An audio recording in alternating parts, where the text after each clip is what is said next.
There's an ideological difference, and that difference ultimately creates problems at the seams burst. You cannot have that kind of a north-south meeting, never the twain shall meet, into a coalition together. That's one. After all, we all understand that. Sir, there was, sir, you know and I know there was stone throwing in 2010 that resulted in more than 100 lives being lost. This is a cycle of violence, sir. This is a terrible cycle of violence because no one wants to take the big decisions to break the status quo. I am saying that, I am coming to that. I was starting with saying that there is this at the base, this problem of irreconcilable difference in philosophy and ideology between the coalition partners, which constantly comes to the fore. The BJP does not look electorally at the valley, the PDP does not look electorally at the Jammu region, and that's the problem at the base. Number two, the stark distinction has to be made, Rajdeep, between the terrorists, about whom no mercy should be shown, and protesters who are ultimately misguided or unguided youth. Now there a qualitatively and a fundamentally different approach has to be there. That approach has to be inclusive and sympathetic. You find those noises after 5 days by Mehbooba, but you still don't find even the noises, howsoever hypocritical, by the BJP and at a senior level. So I think that reassurance is what is required, sir, because the two are qualitatively different. You have to be very firm with the second also, but you have to be very sympathetic and inclusive and reach out to them. No, sympathetic. That's the problem which you are facing. No, when you use, these are all nice words, sympathetic and inclusive. Shujat Bukhari, how can a government be sympathetic and inclusive? How can a government, Shujat Bukhari, be sympathetic and inclusive to those who are resorting to violence? Please tell me. No. Why? No. I mean, that's right. I mean, the Havaniyat is coming from terrorists. The Havaniyat is not coming from the protesters. No, I am sorry. I mean, what to use for protesters? Mr. Trivedi. Havaniyat dichotomy must be made, but that is between terrorists and non-terrorists. You can't include in the same brush the protesters and the terrorists. No, so how are the protesters? Protesters cannot be treated with kid gloves. If I throw stones at the... Rajdeep, I don't know. I don't know what Mr. Trivedi means by Havaniyat and justifying the terrorists. Dr. Singhvi, what would like to say on this? Sir, in this program, no crosstalk. One of my rules of the game now is there will be no crosstalk, no noise on this channel. Everyone must be heard so the viewer gets actually intelligent conversation. Yes, Shujat. Please respond. My point is that, I mean, Mr. Trivedi has been repeatedly saying about Havaniyat. I mean, the people who are protesting for last 4 days, for whatever reasons on the ground, I mean, they are not holding guns. Yes, there are stone pelting incidents, there have been attacks on police stations and all that, but the force has been used from the other side also. I mean, there are 32 people who died because of the firing by the police. I mean, I know that there has been problem, the protests are there, the violence is there, but do you think that this is the only answer you have? I mean, to fire bullets on the people. What is the answer? What is the local police supposed to do if a police officer's car, for example, is thrown into the Jhelum and one person dies? What is the police supposed to do? I mean, there was one policeman who died out of 32 people. But the cross question you are making is that, I mean, then there is no answer. I mean, then this is the only solution. I'm not saying this is the only solution. I'm looking for a solution. Obviously, I mean, I am asking for the healing touch. What is the healing touch? No, Rajdeep, we come to the conclusion that firing on the protesters is the only solution. Is that right? But no, I didn't say that. I didn't say that. I am looking for a solution and I'm going to give each of you 15 seconds, starting with you, Sudhanshu Trivedi. What is the solution? Does Mr. Modi have a plan for Jammu and Kashmir? Yes, he took the big risk of tying up with PDP. But since then, does he have a plan? 15 seconds. Does the Prime Minister have a plan for Jammu and Kashmir? 15 seconds. The solution is... Solution is that all political parties and social groups should adhere to the Constitution's basic line. Criticism of the party, government or leader is welcome, but the criticism of the country is not welcome. The basic line is everybody should have unflinching commitment to the sovereignty, integrity and unity of India, which is there in the Constitution. Then everything will be solved. I'm wondering who is the party which doesn't have commitment to sovereignty of the country. Abhishek Manu Singhvi, do you have a solution? Does the Congress party really have a solution for a problem that has festered for 67 years? Forget about the National Conference or PDP. Okay. Even Sri Ghulam Nabi Azad, who was the Chief Minister of Congress, has rushed to Delhi for a clemency of Afzal Guru. Then what is that? Okay. If Saifuddin Sood is giving a statement in favor of Masarat Alam, if Manishankar Ayyar and Shashi Tharoor tweeting in favor of Afzal Guru, if Yaqub Menon and the Congress celebrate that there is judicial killing, so at least the main political parties should understand and adhere to the bottom line. Okay, quickly, Abhishek Manu Singhvi, 15 seconds. Give me a solution. 15 seconds. I think we are now. Let's stick to the current scenario, the current context. Let's not dig up old graves. I think it has to be a combination of extreme firmness as far as terrorists are concerned, and to take you one specific example, a totally qualitatively different approach for protesters who are not terrorists. Now give me an example. The example is, I don't think the SOP is strictly followed in the nice way in which it is written. The SOP requires, for example, rubber bullets.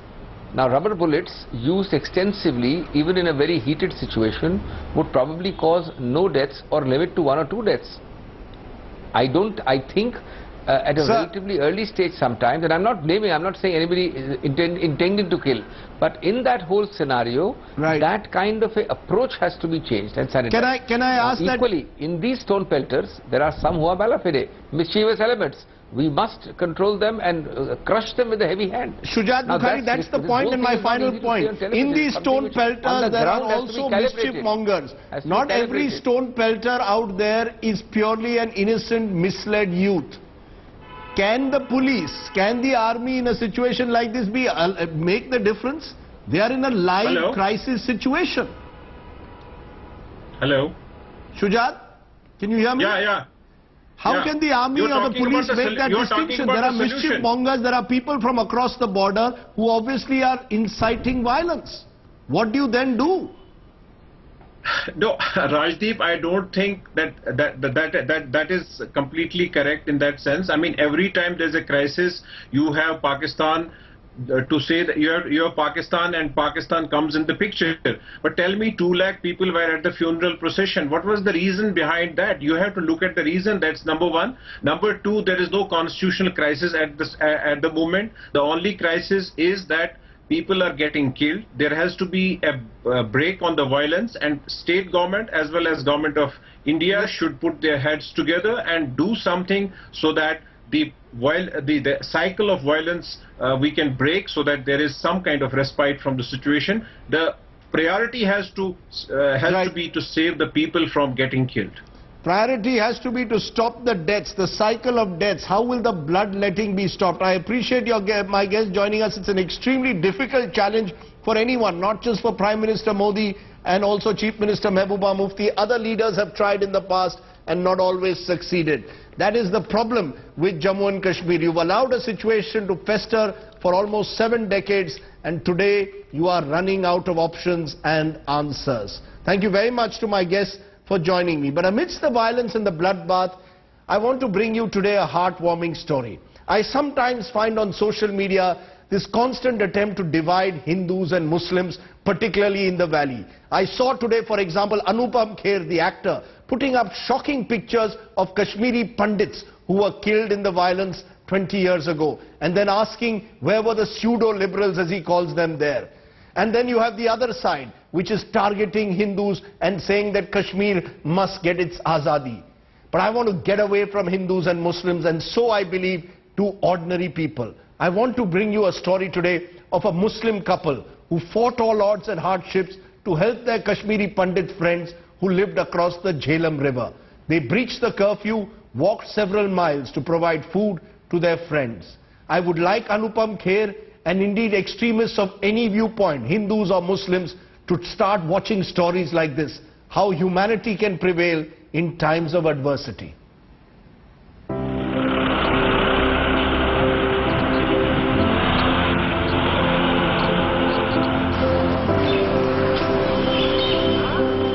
Zubaida Begum and her husband are the only ones on a deserted road in Srinagar, carrying a bag of rice and some other food items. The supplies not for themselves but for another family. Zubaida received a call from her Kashmiri Pandit friend living across the Jhelum, seeking help in this time of crisis. She didn't lose a moment. सुबह मुझे इनकी बीबी ने किया phone wife ने। अच्छा। उन्होंने कहा था दूध नहीं मिल रहा है, दाल नहीं मिल रही है। अच्छा। मैं मायके गई हूँ। तो आप, मैंने कहा कोई बात नहीं, यहाँ से कुछ मिलेगा तो मैं लेके जाऊंगी। मुश्किलात आई होगी चलने में, फिरने में, पैदल। आप क्या करेंगे? अच्छा। इंसानियत के लिए करना पड़ता है। Shops and other establishments in Srinagar have been shut for days. There is no public transport on the roads and curfew has restricted movement. But this did not deter the couple from walking for miles to be welcomed with open arms at the house of Gyanchand in Jawahar Nagar. हमें इनके साथ कश्मीर के साथ भाईचारा अच्छा है, हमें किसी ने कभी परेशानी नहीं की। 92 से भी हम यहाँ थे, 90 से भी यहाँ थे। जब भी हमें कोई दिक्कत हुई, ये हमारे कश्मीरी भाई लोग घर में पहुँचाते हैं हमको सामान। The valley has been in the grip of unrest for the last 5 days. Violent protests have continued unabated since the killing of terrorist and Hizbul poster boy Burhan Wani.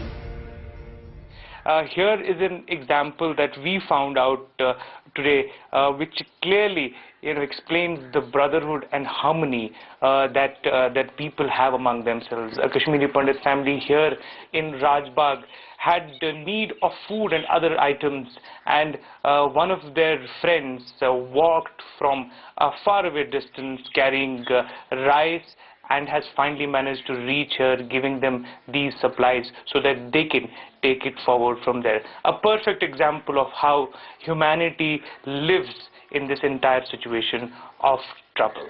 With cameraman Tariq Shujaul Haq in Srinagar for India Today. As I said, I hope many people watch stories like this. There is hope if Kashmir can show humanity. Let me turn to the story that's building also today, the big political story, because months ahead of the assembly election, the Congress has given the most difficult task in the country to actor turned politician Raj Babbar. He's just been appointed the chief of its Uttar Pradesh unit and will replace Nirmal Khatri, who had resigned from the post. That's the big story that's coming at the moment. Javed Ansari quickly joining us on that. Javed, please explain this to me. An MP from Uttarakhand, Rajya Sabha, is suddenly made the Congress's UP head. What's the reason behind it? Well, the reason is he's a 3-time MP from Uttar Pradesh. He was twice elected on Samajwadi ticket, once the last time on a Congress ticket. And let's also not kid ourselves. The Congress wasn't really spoiled for choices. Nirmal Khatri, decent man, but not up to the task. They hope that the star factor, as also the fact that he's a Punjabi Sonar, a backward caste from UP, will help him, re-energize and reinvigorate the Congress party. Whether that happens or not, it's a million-dollar question. But it is by no means an easy task. The Congress is down and almost out in Uttar Pradesh. Right. Javed Ansari giving us a quick update. Congress down and out, now relying on Raj Babbar to revive its fortunes. Let's turn to the other story. A big breakthrough for the National Investigation Agency, which has arrested 2 more ISIS suspects in Hyderabad. Sources say Yasir Niamatullah, who is the chief of the Hyderabad module, and Ataullah Rahman, a motivator who raised funds for the terror group, have been nabbed. On 29th of June, the NIA had also arrested 5 people who allegedly belong to the same module. And it comes on the back of 22 people going missing in Kerala with alleged links again to ISIS. Let me turn then to finding out just why are these southern states, Kerala and Hyderabad now, Telangana, becoming potential recruiting points according to NIA for ISIS. Joining me now is Navneet Rajan Vasan, former Special Director NIA. Sir, I appreciate your joining us. Explain this to me. Am I to understand that Hyderabad has become an epicenter in a sense for the ISIS? Not only Hyderabad, but as you said, Kerala, then sometimes we also hear West Bengal and certain other areas in UP, that youth and unfortunately educated youth is getting attracted to a kind of ideology which is dreadful for the young people. Right. And these young persons are getting totally alienated and joining without IS and other movements, without knowledge of their peer groups, without knowledge of their parents. And it's really a scary situation which is emerging, I will say, in most part of the India now. But is it, the use of social media, many believe, is also encouraging the recruitment of individuals in Hyderabad, in Kerala. Kerala individuals are apparently going and getting even recruited through the Sri Lanka route. Is social media playing an important role in all this? Social media is definitely playing a very important role, because the internet and these kind of preachings are available to youth without any hitch or any difficulty. Right. And unfortunately, we in India, unlike some other countries, have not started a de-radicalization program. That's an interesting... somehow we think it's a police problem. That's an interesting point you make. This issue is a police problem, but unfortunately... that's an interesting... But it's not a police problem. Basically, these youth are... Yes. Yeah. Go ahead, sir. Finish your statement. They are, getting alienated and joining this movement. And as I said in the beginning, some of them are really well educated and having very good jobs. So it is difficult for us to understand and appreciate that why they are joining this kind of movements and so I'm going to leave it there. To other countries where they are not sure whether they will come back. I'll leave it there. As you're saying, you need a de-radicalized, you need an agenda for de-radicalizing these youth. You can't just treat this as a problem of policing. We'll have much more on that in future programs, but I appreciate your joining us, Mr. Vasan, at this moment. Let me turn to tonight's India Today special report. The Narendra Modi government's decision to withdraw the previous government's appeal from the Supreme Court seeking minority status for Aligarh Muslim University has sparked off a heated debate on the campus. Simi Pasha visited Aligarh to find out just why this could become the latest flashpoint.